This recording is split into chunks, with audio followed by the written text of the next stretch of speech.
আমি এখন বাবার রুমে বসে, ঠিক বাবা যেখানে বসতেন ওইখানে বসে আছি। নাকে আসছে বাবার শরীরের ঘাম, এখনও উকি দিয়ে যাচ্ছে বাবার হাজারো হারানো স্মৃতি। এখনও আনমনা হয়ে শুনছি তার অদৃষ্ট কণ্ঠ। আবার মাঝে মাঝে কেমন যেন টের পাচ্ছি বাবার পবিত্র আস্থার উপস্থিতি।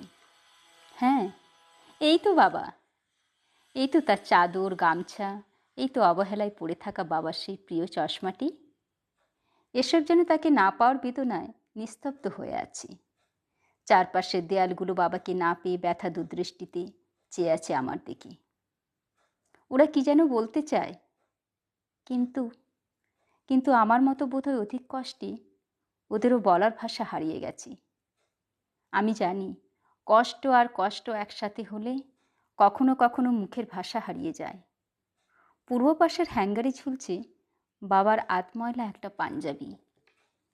ইচ্ছে করছিল পাঞ্জাবিটা ধুয়ে দিই, কিন্তু পাঞ্জাবির কাছে গেলে বাবার শরীরের ঘাম পাওয়া যায়।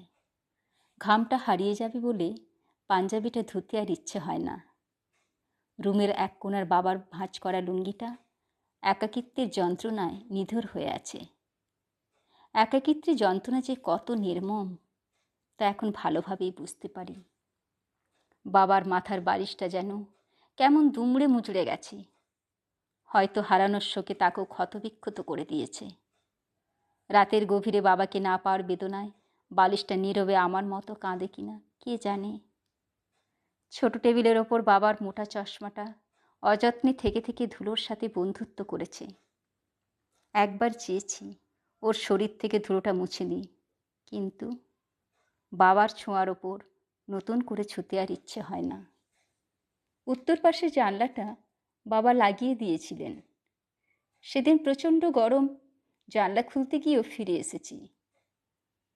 কেন যেন মনে হয়েছে জানলাটা বাবার স্মৃতি হারাতে চাইছে না, তাই কঠোর হাতে জানালার সে স্মৃতি মুছে দেওয়ার সাহস হয়নি। হোক, কষ্ট হোক, ভ্যাপসা গরমে বদ্ধ ঘরে থাকতে আমার না হয় কষ্ট হোক, তবুও ওরা বাবার স্মৃতি ধরে রাখুক। বাবার স্মৃতির সাথে নিয়ে ওরা ওদের মতো থাকুক।